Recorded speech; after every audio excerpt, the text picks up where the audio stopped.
Never again. Pope Francis delivers a strong message on the worldwide clergy abuse crisis. Uncertain future. We draw closer to a partial government shutdown, and both parties are blaming each other. Another departure. Secretary of Defense James Mattis is leaving the Trump administration. We'll have reaction. And be a saint. The Holy Father gives Vatican employees some advice in his annual Christmas greeting. On EWTN News Nightly for Friday, December 21st, 2018.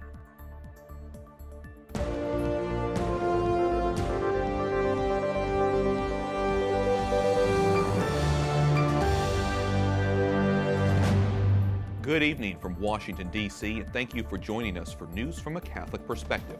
I'm Wyatt Goolsby, in for Lauren Ashburn. As the Vatican prepares to celebrate Christmas, Pope Francis makes a promise. He vows the Catholic Church will never again cover up clergy sex abuse. Dobbiamo giudicare il passato con l'ermeneutica del passato. The Holy Father dedicated his annual Christmas speech to Vatican officials to the abuse crisis. The scandal has shaken his papacy and caused a crisis of confidence in Catholic leadership. Edward Penton, Rome correspondent for EWTN's National Catholic Register, joins us. Edward, this was quite an extraordinary speech. What was the Pope's message? Yes, it was a very strong message, Wyatt. He talks about, he really asks abusive priests to turn themselves in. He says, convert and hand yourselves over to human justice and prepare for divine justice. So very strong words there from the Pope. But he also says that they are vicious wolves, as he puts it, who prey on the innocent. But he also acknowledges the problems in the Church in terms of acknowledging this crisis and actually dealing with it responsibly and seriously. But at the same time, he also calls on victims to come forward, and he thanks the media as well for shining a light on this and bringing these scandals to public attention. Well, the Pope has convened bishop leaders from around the world in Rome in February to address the sex abuse crisis. What did the Pope say about that meeting? Well, he basically says that the conference is going to restate the Church's commitment to eliminating this scourge. But he also says not just for the Church, but also for the world. He says he wants this conference to draw on what the Church has learned in dealing with this crisis and to share it with the world, and so that the world can also deal with this scourge that affects not just the Church, but society in general. So, Edward, then what do you think the speech tells us about the Pope's overall priorities and concerns? Well, I think he talks about other things in the speech, where he also talks about persecuted Christians, the plight of persecuted Christians, the plight of migrants, victims of violence, and the poor. But clearly the sexual abuse crisis is really of great concern to him. It takes up most of this speech. And as many viewers will know, it's a very big crisis this year. And so he focuses on that in this speech. But I think many people will be wanting to see how whether actions are actually followed up. And these aren't just words. Whether there is zero tolerance, whether the cover-ups are properly dealt with, and whether the issue of homosexuality is also tackled. And I think people will be wanting to see whether these are actions that are following up on the words in the coming year. And we'll be carefully watching to see what actions the Pope takes in the new year. Edward Penton, Rome correspondent for EWTN's National Catholic Register. Thanks very much. Thank you, Watt. A lawsuit filed Thursday claims church officials suppressed reports of abuse by a priest in Georgia. A man using the name Philip Doe says he was sexually abused by a priest in the mid to late 70s in Dalton. The Archdiocese of Atlanta says it has not received the lawsuit and couldn't comment. Stay with EWTN News Nightly, as well as Catholic News Agency and the National Catholic Register, for continuing coverage of the abuse crisis in the Church. President Trump signs rare bipartisan legislation addressing concerns with the criminal justice system. Everybody said it couldn't be done. They said the conservatives won't approve it. They said the liberals won't approve it. They said nobody's going to approve it. Everybody's going to be against it. Everybody worked so hard on this. And I look at, behind me, I said, this is a cross-section of everybody in our country. The legislation will give judges more discretion when sentencing some drug offenders and will boost prisoner rehabilitation efforts. The U.S. Catholic Bishops' Conference supported the measure. We're hours away from parts of the government shutting down. President Trump predicts the closure will drag on for a very long time. Now members of both parties are scrambling for a solution and trading blame. Capitol Hill correspondent Jason Calvi has the latest. Good evening, Jason. Good evening, Wyatt. Democrats blame President Trump, Republicans, Senator Chuck Schumer. Either way, funding runs out for about a quarter of the federal government when the clock strikes midnight. Both the House and Senate each passed their own spending bills to keep it open, but they cannot agree on border funding. Washington barrels towards a government shutdown. It's up to the Democrats, so it's really the Democrat shutdown, because we've done our thing. When Nancy Pelosi said you'll never get the votes in the House, we got them, and we got them by a big margin. Today prayers the shutdown can be stopped. I don't want the government to shut down. That's a lot of people, being thrown out of work at the wrong time. This possible shutdown sparked by a tale of two spending bills. The Senate version passed Wednesday includes $1.3 billion for border security. All in favor say aye. Aye. But President Trump threatened a veto because it did not include money for the border wall. The House version has $5.7 billion for that wall. The ayes are 217 and the nays are 185. The motion is adopted. Senators rushed back to Washington and voted on the House bill setting up a possible shutdown for 9 departments, including Homeland Security and the Justice Department. I think this sends a terrible message to the world, to the American people, and to the 400,000 federal workers who would then have to serve probably for a week or two without pay. Last week, the president told Democratic lawmakers he'd be proud to shut down the government in the name of border security. It's not a radical concept that physical barriers play an important role in achieving security, unless there's a caucus of lawmakers who go to bed at night with their front doors wide open that I'm not aware of. Democrats tell us the wall is not needed. Technology, drones, etc., is the way to go, and that is what we have been trying to get this president to do. The spending bill needs 60 votes to pass the Senate. Republicans only have 51 seats, so they really need Democrats on their side. That same 60-vote threshold has frustrated pro-life bills in the past. Wyatt?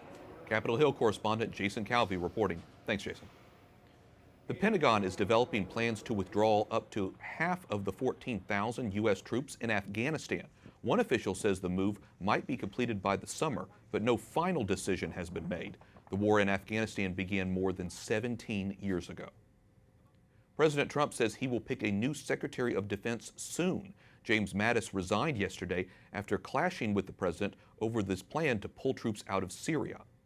President Trump broke the news in dual tweets, praising Mattis for helping build up the military and getting allies to pay their share of military obligations. In his resignation letter, Mattis told the president he was leaving because, quote, "You have a right to have a Secretary of Defense whose views are better aligned with yours." The retired Marine believes the U.S. should improve alliances and stand up to the threats posed by China and Russia. He and the president have a good relationship, but sometimes they disagree. The president always listens to the members of his national security team, but at the end of the day, it's the president's decision to make. Both Democrats and Republicans lament the news. Secretary Mattis earned the respect of both. Secretary Mattis was one of the few symbols, the few items of strength and stability in this administration. I'm shaken by the news because of the patriot that General Secretary Mattis is. I think that everybody in the country should read his letter of resignation. Republican Senator Marco Rubio says the letter, quote, makes it abundantly clear that we are headed towards a series of grave policy errors which will endanger our nation, damage our alliances, and empower our adversaries. Rubio says he hopes to persuade the president to choose a different direction. White House advisor Stephen Miller pushes back. He says Americans understand the president's right to surround himself with people who share his beliefs. The president's entitled to a Secretary of Defense who is better aligned with his views. Mattis is scheduled to leave at the end of February. Joining me now is Lauren Homer, an attorney and advocate for religious freedom. Lauren has worked to defend persecuted Christians in the Middle East for decades. Lauren, welcome to the broadcast. The withdrawal of U.S. troops from Syria certainly has political implications in this country, but what about the Christians in their country, in Syria? They're already a vulnerable minority. Absolutely. It's a death sentence for the Christians who live in the part of Syria that U.S. troops have been present in and supporting the Syrian Democratic Forces. So what do you think will happen now that they're being withdrawn? Well, last year we stood by while Turkey invaded Afrin, which was a little tiny part of Syria, and the Turkish troops, who are really repurposed jihadis, went in with a decree saying that they should kill all Christians and all Yazidis that they encountered. And they tried very hard to do so. They did house-to-house searches. So that's what's going to happen in this area. And in this area, interestingly, there are a lot of Christian converts from Islam, both Kurdish and Arabs. And so they will be like right in the crosshairs of these jihadis. Let me follow up with you on that. What are you hearing from your contacts in Syria, and how are they reacting to this news? Well, they're all horrified, as we are in the international religious freedom community. We fought so hard to get the president to recognize the ISIS genocide of Christians and Kurds in Syria and Iraq, and now the president has made a decision that will allow that to happen again. So people there are in a panic. In Afrin, they cried out to the Christians of the world to save them, and nobody did, and they're doing the same thing now. I just saw one quote yesterday that this is the death knell for Christianity in this region, and not just in Syria, but in the Nineveh Plains. Mm-hmm. Because remember, ISIS is like right there between the Nineveh Plains and this part of Syria. And as of this morning, they're back in business. Well, I'm hoping you can expand on that a little bit because, President Trump is also considering pulling troops out of Afghanistan. And like I said, there's widespread implications for the whole region. What do you think the U.S. should be doing in the region? Well, what we have been urging, and what everyone from the Secretary of State on down has said we would do, is that we should keep troops in this part of Syria. We should let the Syrian Democratic Forces, who are doing most of the work, finish the job of crushing ISIS on the ground, and then we should support their experiment in democracy and religious freedom, because this is the only place in the area where Christians have full legal rights. And they can speak the language of Jesus, Aramaic, so it's just so shocking that this would be undone. And in a day, our troops were told to pull out in a day. On Monday, they were leaving their positions defending this area from Turkey. So it's a huge shock, and people don't know what to do because they will have no place to flee if this happens. And like you say, it's all happening so quickly. So we'll continue to follow this, and obviously the plight of Christians in the Middle East is so important that we shed some light on this. Lauren Homer, attorney and religious freedom advocate, thanks so much for talking with us about it. Thank you so much for having me. Supreme Court Justice Ruth Bader Ginsburg is recovering after surgery today to remove 2 growths in her left lung. It is the 85-year-old's third bout with cancer since joining the court in 1993. The court says Ginsburg is expected to remain in the hospital for a few days. At least 13 people are dead after a coal mine explosion in the Czech Republic. Nearly a dozen other miners were injured in the blast, which occurred more than 2,000 feet underground. 12 of the dead were from Poland. Poland's prime minister visited the disaster site and survivors in the hospital. He has declared Sunday a national day of mourning in the Catholic country.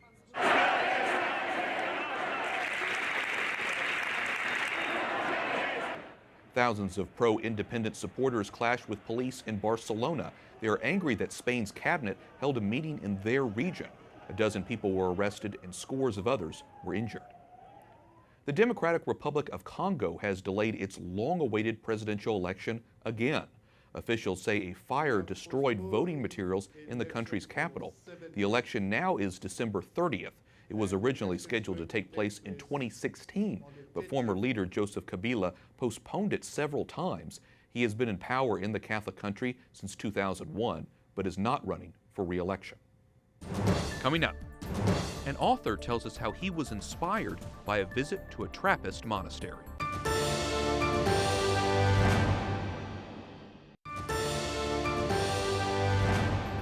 Welcome back. I'm Wyatt Goolsby, in for Lauren Ashburn.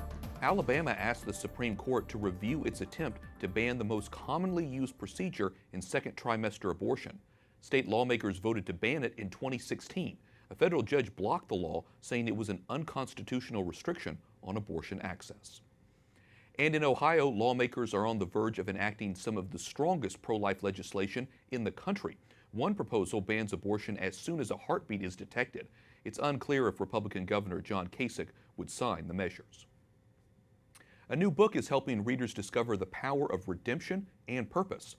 Brother John, a monk, a pilgrim, and the purpose of life, shares the true story of an entrepreneur, August Turak's road to finding an authentically purposeful life. Last week, Lauren Ashburn talked with the author about his journey. Joining us now is August Turak, the author of Brother John. Welcome to the program. Glad to be with you, Lauren. In 1996, I read that you had a skydiving accident and after that struggled with depression. Through that process, you spent time in a Trappist monastery that inspired the book. Tell me about that. Well, I was always had a very, very strong spiritual drive. And even though I was an entrepreneur and was starting my own companies, I was coaching college students at the time.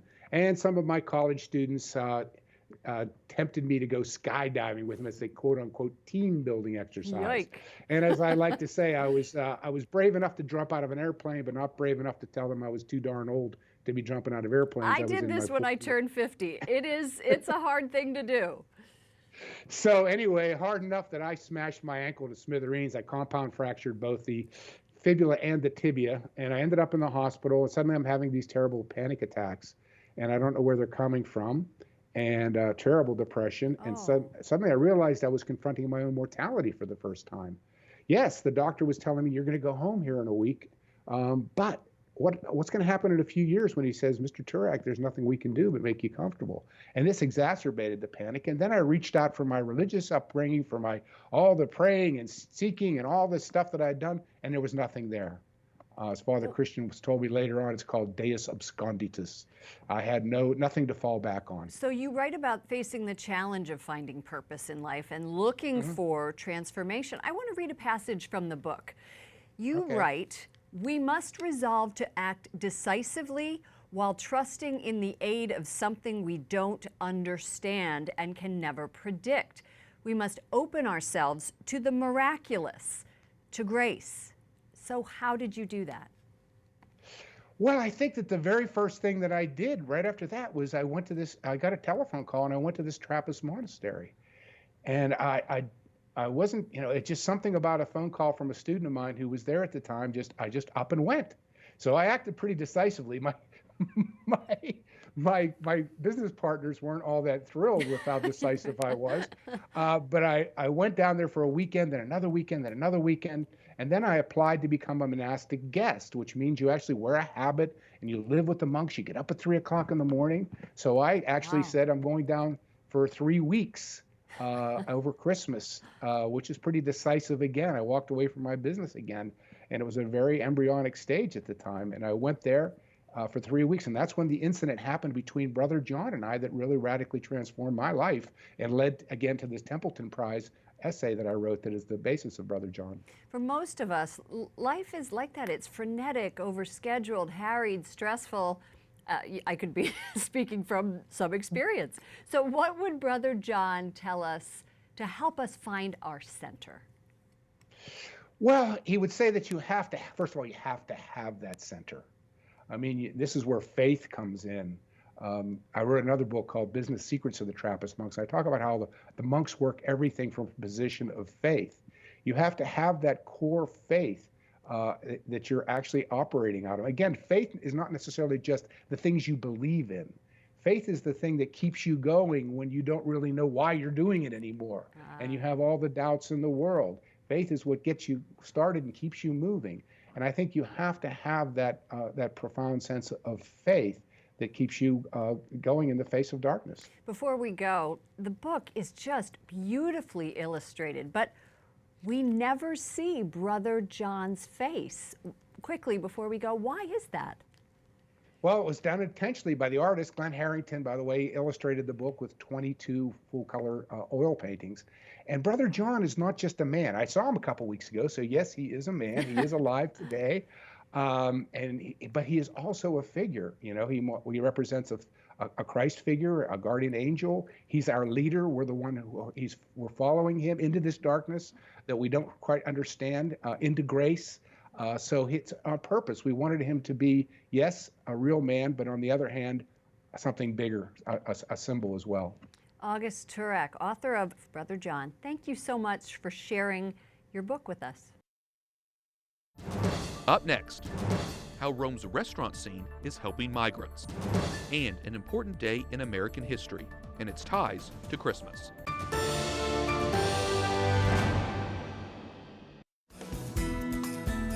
I'm Lauren Ashburn with EWTN News Nightly. Thank you for watching this year. From our family to yours, Merry Christmas and Happy New Year!